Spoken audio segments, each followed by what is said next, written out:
اعوذ باللہ من الشیطان الرجیم، بسم اللہ الرحمن الرحیم۔ اللہ تبارک تعالیٰ کے نام سے شروع جو بڑا مہربان اور نہایت رحم کرنے والا ہے۔ آئی فور ان کے دیکھنے اور سننے والوں کو السلام علیکم۔ پیارے دوستوں، جب حضرت امام حسین رضی اللہ تعالیٰ عنہ کو دھوکے سے کوفہ بلا کر بے دردی کے ساتھ شہید کر دیا گیا اور ان کی آل اولاد اور اصحاب کو بھی شہید کر دیا گیا، اس طرح حضرت امام حسین رضی اللہ تعالیٰ عنہ کی شہادت کے بعد اولاد رسول کو قید کر لیا گیا اور نبی کی بیٹیوں کو بے پردہ کر کے کوفہ اور شام کی طرف لے جایا گیا۔ پیارے دوستوں، یزیدی فوج کے بدبختوں نے اہل بیت کی تمام پاک دامن خواتین کے سروں سے دوپٹوں کو اتار دیا اور ان کے پاؤں میں بیڑیاں ڈال کر ان کو قید کر کے لے جایا گیا۔ امام حسین کی شہادت کے بعد بیویوں کو قید کر کے آگے آگے یزید کی فوج خوشیاں مناتی جا رہی ہے اور ناچتی جا رہی ہے، اور ان کے پیچھے اہل بیت کی پاک دامن خواتین قید ہو کر آ رہی ہیں، اور فوج یزید نے تمام شہیدوں کے کٹے ہوئے سروں کو اپنے نیزوں پر اٹھایا ہوا تھا، اور وہاں میدان کربلا میں حضرت امام حسین رضی اللہ تعالیٰ عنہ اور ان کے اصحاب کے جسم مبارک بغیر سر کے پڑے ہوئے تھے۔ میدان کربلا میں ہر طرف لاشیں ہی لاشیں پڑی تھیں۔ پیارے دوستوں، روایات میں آتا ہے کہ 3 دن تک میدان کربلا میں حضرت امام حسین رضی اللہ تعالیٰ عنہ اور آپ کی آل اولاد کی لاشیں بغیر کفن و دفن کے پڑی رہی۔ چنانچہ 13 محرم 61 ہجری کو جب آس پاس کے لوگوں کو یہ معلوم ہوا کہ یزیدی فوج کا پہرا کم ہو چکا ہے، تو آس پاس کے لوگ نہر فرات سے پانی بھرنے کے لیے آئے۔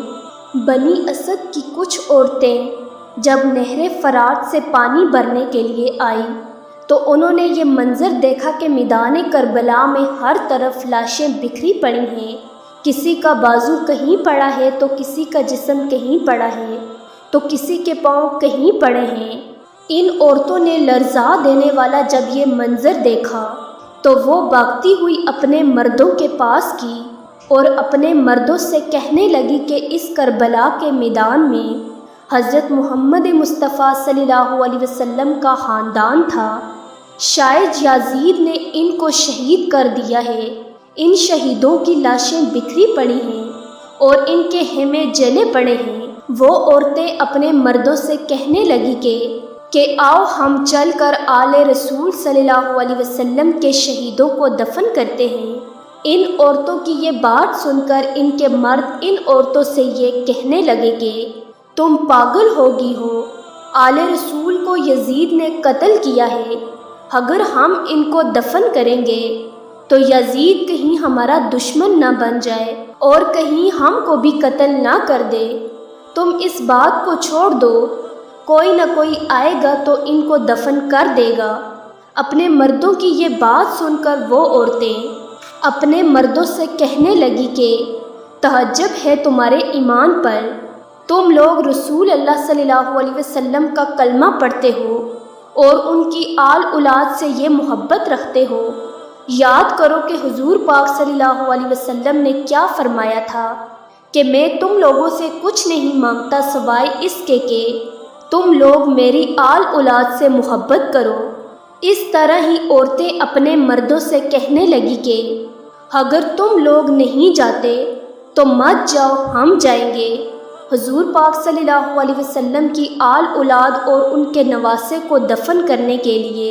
پیارے دوستوں، جب بات یہاں تک آن پہنچی تو ان مردوں میں سے چند مردوں کی غیرت جاگ اٹھی اور وہ اپنی عورتوں کے ساتھ میدان کربلا میں پہنچے۔ پس جب یہ لوگ میدان کربلا میں پہنچے تو اس منظر کو دیکھ کر خون کے آنسو رونے لگے اور سوچنے لگے کہ ان کو کیسے دفن کریں۔ انہوں نے دیکھا کہ میدان کربلا میں جتنے بھی شہید موجود ہیں، کسی کے تن پر سر نہیں تو کسی کا بازو نہیں تو کسی کے جسم کے ٹکڑے ٹکڑے ہوئے پڑے ہیں۔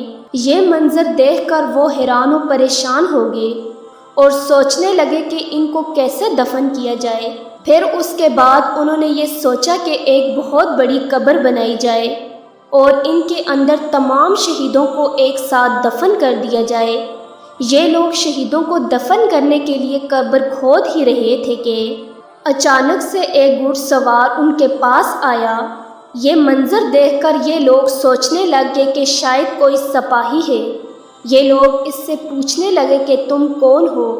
تو وہ گھڑ سوار بولنے لگا کہ میں رسول اللہ صلی اللہ علیہ وسلم کے نواسے کا بیٹا زین العابدین ہوں۔ یہ منظر دیکھ کر تمام لوگ زار و کتار رونے لگے۔ اس کے بعد حضرت امام زین العابدین نے زمین پر ایک کپڑا بچھایا اور حضرت امام حسین رضی اللہ تعالیٰ عنہ کے اعضاء کو اکٹھا کرنا شروع کر دیا۔ کہیں سے امام حسین رضی اللہ تعالیٰ عنہ کا ہاتھ مبارک ملتا تو کہیں سے امام حسین رضی اللہ تعالیٰ عنہ کے جسم کا کچھ حصہ ملتا۔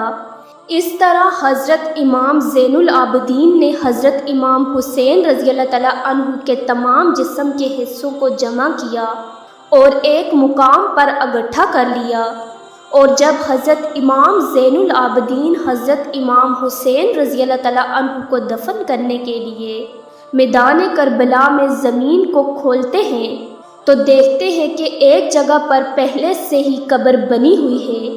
چنانچہ حضرت امام زین العابدین حضرت امام حسین رضی اللہ تعالیٰ عنہ کو اس قبر کے اندر دفن فرما دیتے ہیں، اور ان کے ساتھ حضرت امام زین العابدین اپنے بھائی حضرت علی اصغر اور حضرت علی اکبر کو بھی دفن کر دیتے ہیں، اور میدان کربلا میں ایک قبر بنا دیتے ہیں، اور وہاں دوسری طرف جو ان لوگوں نے ایک بہت بڑی قبر کھودی تھی، وہاں اس قبر میں کربلا میں موجود تمام شہیدوں کو اس قبر کے اندر دفن کر دیا جاتا ہے۔ پیارے دوستوں، میدان کربلا میں موجود اس جگہ کو آج بھی گنج شہیدہ کہا جاتا ہے، جہاں تمام شہداء کربلا کے جسم مبارک ایک ساتھ دفن کیے گئے ہیں۔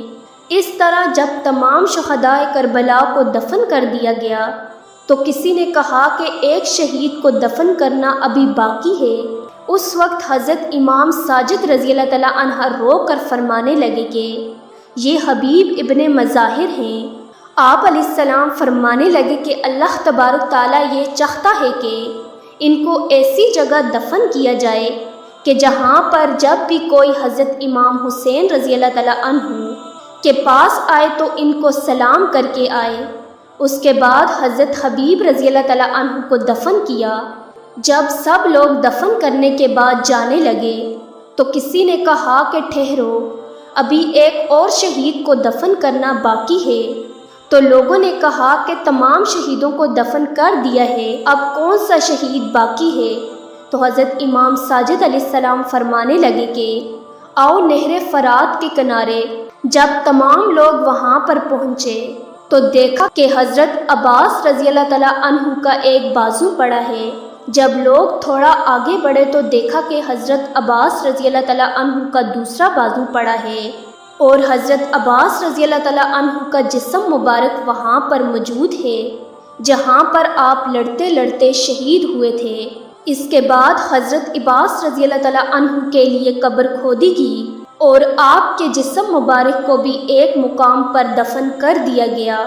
آج بھی میدان کربلا میں حضرت عباس رضی اللہ تعالیٰ عنہ اور حضرت امام حسین رضی اللہ تعالیٰ عنہ کی قبر مبارک ایک دوسرے کے آمنے سامنے ہیں۔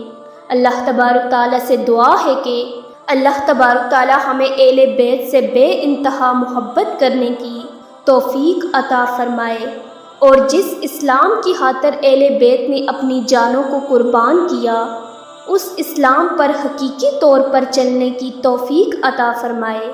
پیارے دوستوں، یہ واقعہ قصص الانبیاء سے لیا گیا ہے، جو کہ اس واقعے میں امت میں اختلاف پایا جاتا ہے، اس لیے ہر شخص اس واقعے کی تحقیق ضرور کر لے۔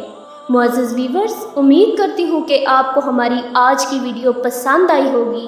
اگر آپ کو ہماری آج کی ویڈیو پسند آئی تو ہمارے YouTube چینل کو سبسکرائب کریں اور بیل آئیکن کو پریس کرنا نہ بھولیے گا تاکہ ہماری ہر نئی آنے والی ویڈیو آپ تک بآسانی پہنچ سکے۔